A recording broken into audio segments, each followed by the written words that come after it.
بسم اللہ الرحمن الرحیم۔ السلام علیکم، میں ہوں غلام شبیر اور آپ دیکھ رہے ہیں میرا یوٹیوب چینل۔ آتے ہیں آج کی خبروں کی طرف۔ آج کی خبر جو سب سے بڑی خبر ہے وہ عمران خان کی طرف سے ہے۔ انہوں نے کہا ہے کہ بشریٰ بی بی کو بنی گالہ میں زہر دیا گیا، جلد اور زبان پر نشان موجود ہیں۔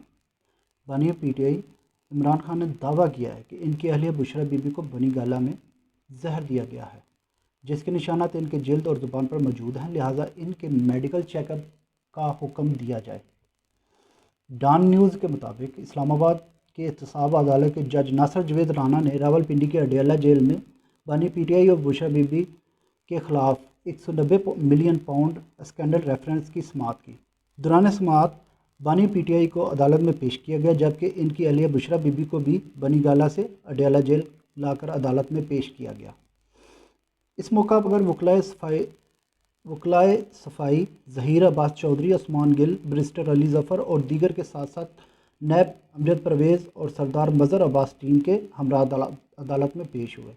سماعت کے آغاز پر بانی پی ٹی آئی نے عدالت سے استدعا کرتے ہوئے کہا کہ بشریٰ بی بی کو بنی گالہ میں زہر دیا گیا ہے۔ بشریٰ بی بی کی جلد اور زبان پر نشانات موجود ہیں، لہذا ان کا مکمل میڈیکل چیک اپ کا حکم دیا جائے۔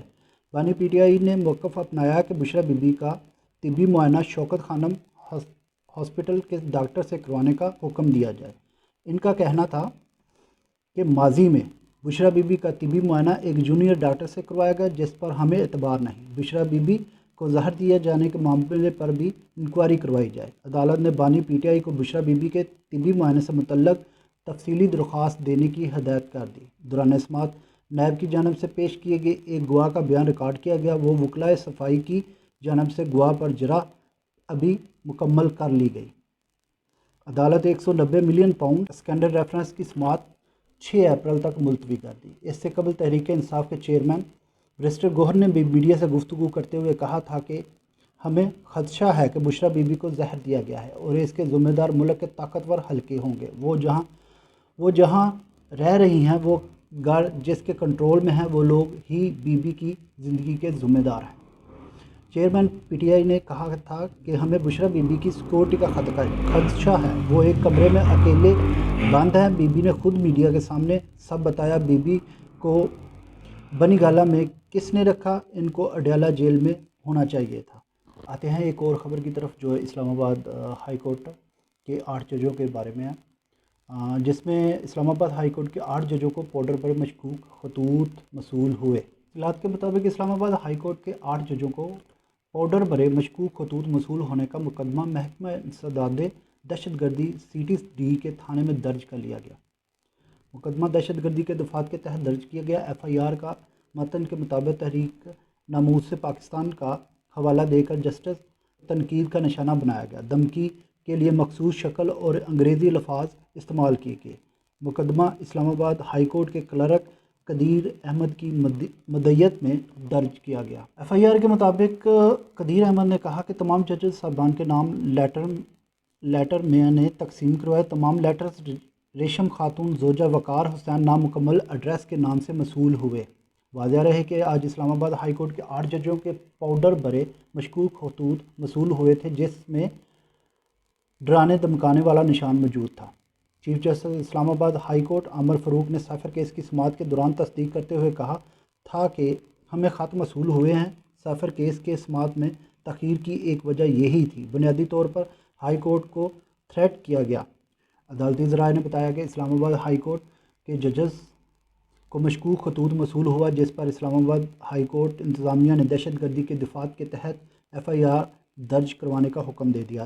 عدالتی ذرائع نے مزید بتایا کہ ایک جج کے اسٹاف نے خط کو کھولا تو اس کے اندر پاؤڈر موجود تھا۔ اسلام آباد پولیس کی ایکسپرٹس کی ٹیم اسلام آباد ہائی کورٹ پہنچی اور تحقیقات کا آغاز کیا۔ ذرائع نے کہا کہ خط کے اندر ڈرانے دھمکانے والا نشان بھی موجود ہے۔ کسی خاتون نے بغیر اپنے ایڈریس لکھے خط ہائی کورٹ ججز کو ارسال کیا۔ عدالتی ذرائع نے کہا کہ چیف جسٹس عامر فاروق سمیت 8 ججوں کو مشکوک خطوط موصول ہوئے۔ خط ریشم اہلیہ وقار حسین نامی خاتون نے لکھا۔ ذرائع کے مطابق اسلام آباد ہائی کورٹ نے خط ملنے کے بعد انسپکٹر جنرل اسلام آباد پولیس اور ڈپٹی انسپکٹر جنرل سیکورٹی کو فوری طلب کیا اور انتظامیہ نے دہشت گردی کے دفعات کے تحت FIR درج کرنے کا حکم دے دیا۔ ذرائع نے بتایا کہ خطوط کو جانچ پڑتال کے لیے لے گئے ہیں۔ ایک اور خبر کی طرف جو ایکسپریس نیوز میں چھپی ہے، جو اسرائیل اور حماس کی جنگ کے بارے میں ہے، جس میں اسرائیل نے حماس رہنما اسماعیل بنیہ کی بہن کو گرفتار کر لیا۔ اطلاعات کے مطابق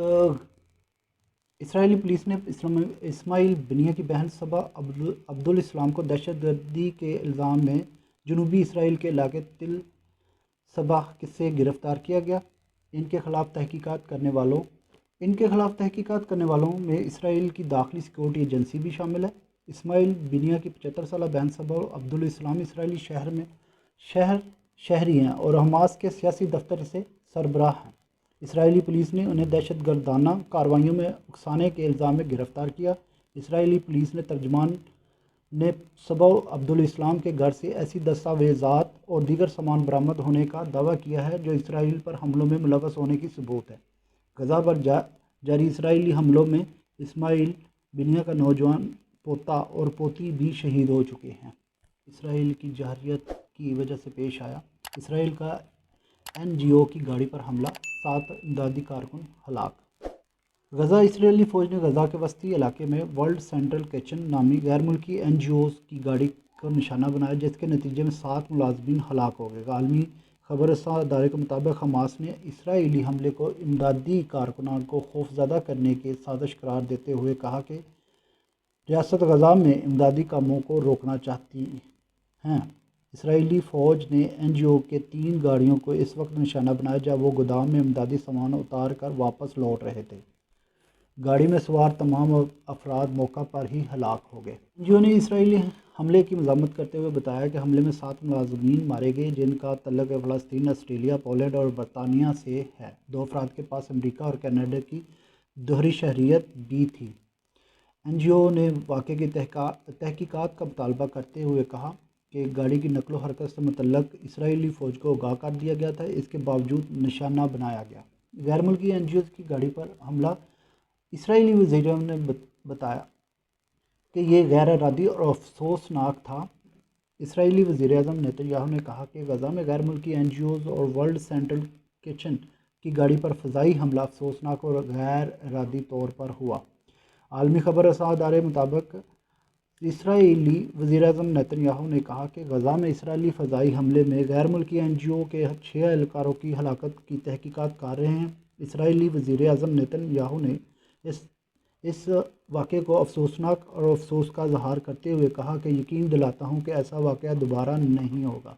اسرائیلی ترجمان ڈینیل نے اپنے بیان میں کہا تھا کہ اسرائیلی فوج براہ راست ذمہ داری قبول کیے بغیر واقعے کی تحقیقات کرے۔ اسرائیل کا NGO کی گاڑی پر حملہ۔ خیال ہے کہ غزہ میں ایک غیر ملکی NGO کی گاڑی اسرائیل کے فضائی حملے میں مکمل طور پر تباہ ہو گئی اور 6 اہلکار ہلاک ہو گئے، جن کا تعلق فلسطین، آسٹریلیا، پولینڈ اور برطانیہ سے تھا۔